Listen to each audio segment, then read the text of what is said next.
Bien, c'est à son tour de faire son résumé de fin d'année, de voir comment lui, il a vu la dernière année. Carl Simard de GPS Médicis, merci beaucoup d'être là. Rétrospective 2015, on va faire une revue de gestion de portefeuille, si on veut bien. Première idée, qu'est-ce qu'il ne faut pas faire? Exactement. Cette présentation, ou plutôt cette diapositive, nous provient d'un de vos fidèles auditeurs qui a assisté à notre dernière conférence. Oui. Puis, suite à cette conférence-là, il nous a demandé d'effectuer une revue, une évaluation de son portefeuille. OK. Puis, à cet effet, il nous a envoyé des relevés de compte et des relevés de rendement. Puis, nous avons mis sur cette diapositive une photographie, si on veut, de ce relevé de rendement. Puis, il y a quelques éléments qui nous ont intéressés puis qui nous ont surtout étonnés. OK. Ben, d'abord, les rendements ont été pitoyables, là, d'environ 3 sur 6 ans, 3 par année sur 6 ans. L'autre élément également qu'on trouve toujours étonnant lorsque les gens présentent leur rendement, ils ne présentent pas un indice de référence. Alors, c'est en valeur absolue. OK. On ne peut pas comparer ces rendements, les rendements obtenus, à des rendements qu'ils auraient pu obtenir s'ils avaient investi dans les marchés en général. OK. Alors ça, c'est définitivement une déficience qu'on rapporte. Puis le troisième qui nous a fait bien rire, c'est le commentaire. Il y avait une étiquette qui avait été collée a posteriori sur le relevé de placement qui avait été envoyé par la poste. C'est ce qu'on voit, là, une année de transition. Exactement. Ils ont mis ça dessus. Exactement. Hey, moi, j'aimerais ça savoir si. Une année, mais il faut le lire, parce que c'est une année, c'est écrit une année de transition axée sur la protection du capital pour profiter de la croissance à venir. Oui, mais c'est parce que là, j'ai 3 fois sur 5, là, j'ai des pertes, là. Oui, puis j'imagine, écoute, lorsqu'on lit ça, d'abord, pour moi, c'est incompréhensible. Non, ben c'est ça. Deuxième des choses, c'est là que tu t'aperçois que la langue de bois n'appartient pas simplement qu'aux Politiciens, effectivement. Regardons un peu, là, qu'est-ce qui s'est passé chez vous. Exactement. Alors, lorsqu'on effectue une revue de gestion de portefeuille avec un client, on commence toujours par les rendements. Les rendements qu'il a obtenus. Alors, en général, chez nous, les clients de Médicis, qui sont investis à 100 actions, à la fin de novembre 2015, les clients avaient obtenu en moyenne 16,3 Okay. Alors, malgré une année difficile, on trouve que ce sont des excellents rendements.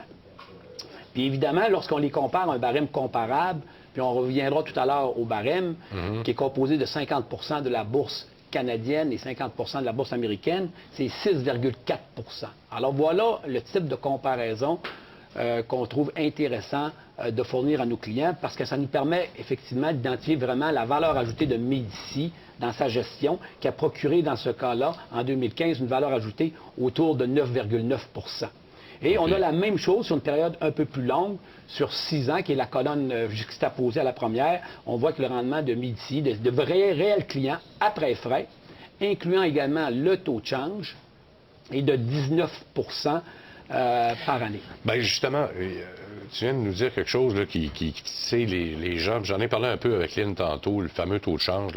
Est-ce que ça compte pas beaucoup? Parce que je voyais tantôt le prix de l'or. On en parlait. Le prix de l'or est autour de 1000, mais quand tu le mets en devise canadienne, tu es autour de 1460. Donc, cette année, tu aurais fait de l'argent avec le prix de l'or si tu étais investi donc dans l'or en devise américaine, la baisse de la devise canadienne, tu as fait pas loin de 40 quand même. Est-ce que c'est la même chose pour les clients qui investissent, par exemple, sur le côté américain? Je m'attendais à cette question. Il y a deux réponses à cette question. C'est une question qui est essentielle, là, qui est critique. D'abord, notre barème qui est de 6,4 tandis que notre rendement est de 16,3 le barème comprend également l'effet de change. Ah, OK. Ça, c'est le premier. On compare des pommes avec des pommes. Ça, c'est la première des choses. Deuxième des choses, dans le 16,3 nous avons fait des calculs, il y a environ 6 qui est attribuable au taux de change. Ah, OK. Sur cette période-là de 2015 jusqu'au 30 novembre. Sur la période plus longue, sur le 19 sur toutes ces années, il y a environ entre 2 et peut-être 3 qui est attribuable au taux de change, qui a été défavorable, évidemment, comme on sait, pour le dollar canadien. Je reviens au portefeuille antérieur, là, donc de notre auditeur. Là, il n'a même pas fait ça 3 Comprenez-vous? Pour ça, je pose la question. Le rendement des barèmes. Là, c'est important aussi parce qu'il faut faire des comparables aussi avec ce qui s'est passé. Là. C'est ça. Okay. Bon. Lorsqu'on parle du... D'abord, les barèmes, comment on fait pour calculer le barème? Nous, finalement, on ne prend pas la valeur du marché à la fin de l'année divisée par la valeur du marché au début de l'année, parce que si on faisait ça, évidemment, on sous-estimerait notre barème parce que ça n'inclut pas le rendement du dividende. Ah, OK, oui, c'est important, ça. Puis, ça n'inclut pas également aucun frais de gestion. Ça aussi, c'est important. Bon, qu'est-ce qu'on prend? On prend des indices de référence, on prend des fonds indiciels, des fonds négociés à la bourse. Pour le TSX, le Standard & Poor's TSX, on prend le XIC. Et celui-ci, incluant le dividende pour l'année 2015 au 30 novembre, c'était négatif de moins 5,5 Ça inclut tous les secteurs, ça l'inclut différemment. Alors, effectivement, on peut dire que la bourse canadienne n'a pas bien été. OK. Mais ceci, je dois dire immédiatement qu'aujourd'hui, investir uniquement au Canada lorsqu'on sait qu'il y a des compagnies... D'abord, il y a beaucoup de l'industrie canadienne qui est concentrée dans les ressources. Puis deuxièmement, s'il y a beaucoup de compagnies qui ne font affaire qu'au Canada, ça représente simplement que 5 de l'économie mondiale. Ouais. Alors, moi, je pense qu'il est temps aujourd'hui de ne pas seulement prendre le TSX comme indice de référence, même à titre de Canadien. OK. Il faut prendre des indices de référence qui sont beaucoup plus significatifs, qui représentent beaucoup plus l'économie mondiale. Et celui américain, le Standard & Poor's 500, en notre avis, est beaucoup plus représentatif d'un barème. Alors, celui-ci, incluant le taux de change, a été de 18,2 OK. Quand tu marques IVV converti, ça veut dire qu'il est ce qu'on appelle hedgé, donc... exactement. Aujourd'hui, on a le XUS. OK. Mais il n'a pas tout le temps existé. OK. Alors, on prend le IVV, puis on fait le taux de change, on applique le taux de change pour l'avoir, là, c'est le 18,2. Si on n'applique pas le taux de change, ça veut dire que si on l'avait acheté en dollars américains, puis on l'avait conservé en dollars américains, puis on n'applique pas le taux de change, c'est 3 Alors, la bourse, quand même, américaine, a mieux fait.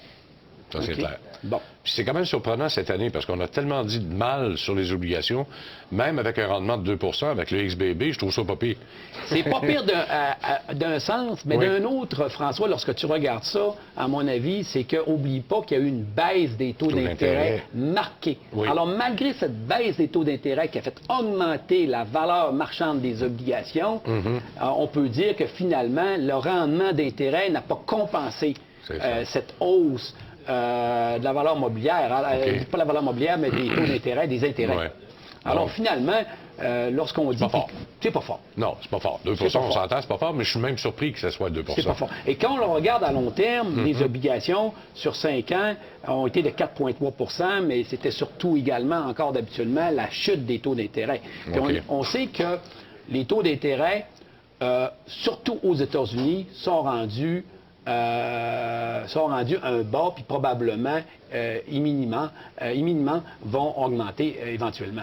Oui, effectivement. Mais on le sait de façon historique, là, je peux prendre les 10 ans canadiens, par exemple, et de le faire au maximum. Vous allez voir sur le graphique, là, depuis 1989, on ne recule pas il y a 10 ans. Là. Exactement. Depuis 1989, les taux d'intérêt ont constamment baissé. Tout à fait. Donc, normalement, c'est pour ça que tout le monde se pétait les bretelles pour dire j'ai du bon rendement dans le secteur obligataire, ça monte tout le temps. Alors, il y avait du gain de capital qui s'est réalisé. Alors, on peut dire que cet effet n'aura pas lieu à l'avenir. Non. Pas tout de suite, en tout cas. Ça va prendre un après bon bout de temps. Parce qu'il y a quand même des faits saillants qui expliquent tout ça. D'abord, la Banque du Canada nous a surpris pas à peu près au mois de janvier cette année. Là, Oui, effectivement. Il nous a étonnés, parce qu'eux avaient probablement senti avant tout le monde qu'il y avait une récession technique qui se préparait au Canada, ce qui a eu lieu. Mais également, du côté américain, il y a un phénomène qui nous a toujours été plané, qui a plané sur nous, c'est le phénomène de la menace effectivement, de la hausse des taux d'intérêt de la Réserve fédérale, qui n'est pas encore survenue, mais qui va peut-être être annoncée, je pense, aujourd'hui ou demain, peut-être encore là. Puis il y a eu également la terminaison, vous vous rappelez? Ça, on pourra revenir tout de suite après la pause.